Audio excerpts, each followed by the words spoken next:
Good morning. Coming to you live from Saturday morning here in what we lovingly call the poop closet, because it is a closet, a walk-in closet directly off the bathroom in our lovely San Diego Airbnb, coming to you from our ATSI training. This is a very long intro. This is Tiff and Rach.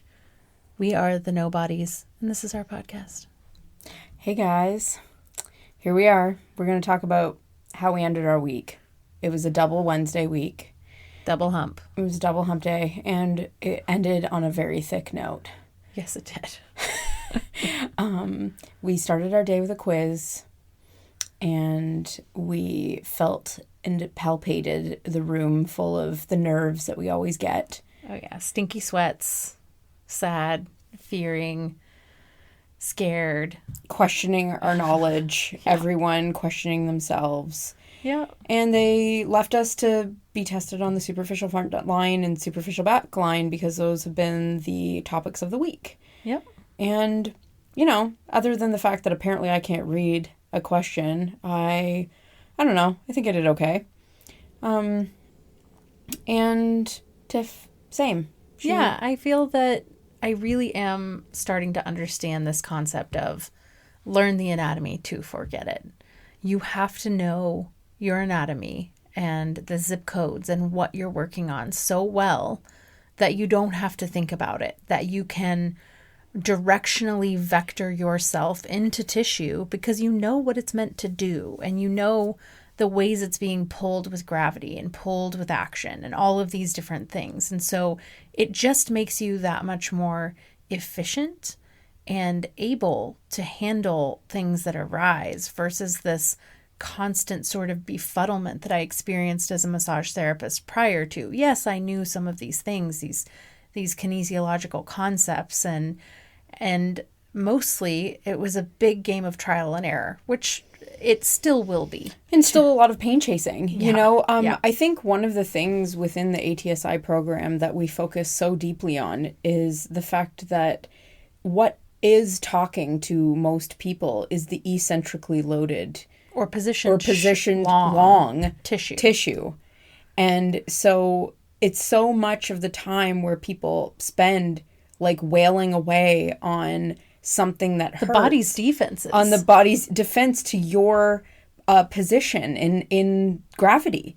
And when we don't address the underlying cause of how all the other tissue isn't being supported to allow for better balance, it's often what they're testing us on. They want to see that we know where the body positioned in space, hypothetically, if someone has a tilt of their pelvis in one direction, what is happening with the tissue on the front side of the body, the back side of the body, the side, inside. the out. They want us to know. And because Tom has pulled apart the body in a way that has these continuities, and we are able to show how those lineages are really just, you know, we love labeling things. Humans love to label stuff, and we are living in this land of thinking that they have a beginning and an end and not this lineage of continuity. And so one of our questions yesterday was what the continuation of the short head of the biceps femoris is in the hamstring. And the lineage is very clear that it's adductor magnus, which is one of the muscles on the inside of the thigh. And it's not taught that way. I was taught a very Black in-depth. and white. Yes. Things are separate. They do a thing.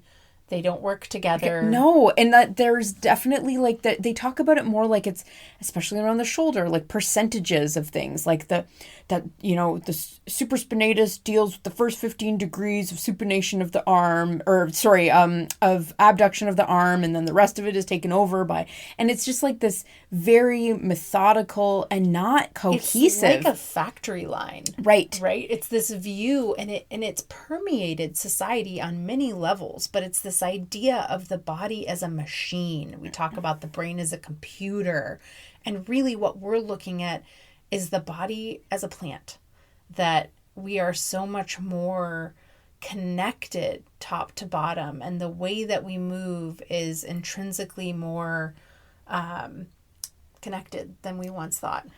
It's it's never been apart. No. And that's the way that we have not been viewing it in many other realms of body work.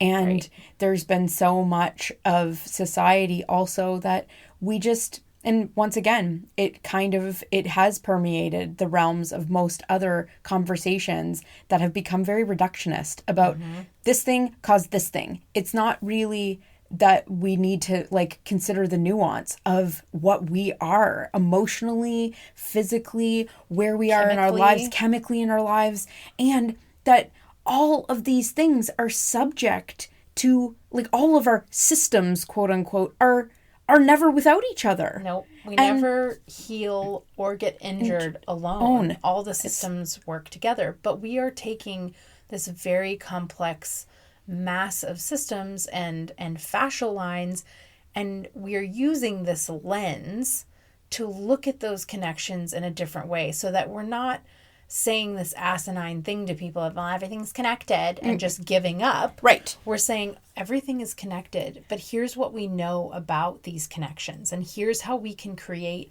relationships that are more balanced based on how we look at these connections in a different way. And we will be talking deeper into the realms of the ATSI language and the nomenclature and the way that we speak about the body in the type of assessments that we use. And they are really lovely. And I wish that, you know, given these experiences now, how we speak about the body in so many other realms of medicine doesn't give relationships. Yeah. And spatial medicine is quantifiably about relationships. It's about relationships and awareness. And that alone brought so much of what the end of our day looked like, especially in my realm. We had our second model sessions on the superficial backline of our outside models. And I thought I was having quite a lovely session with my gal, and I had seen some pretty distinct changes in her backline while we were working. And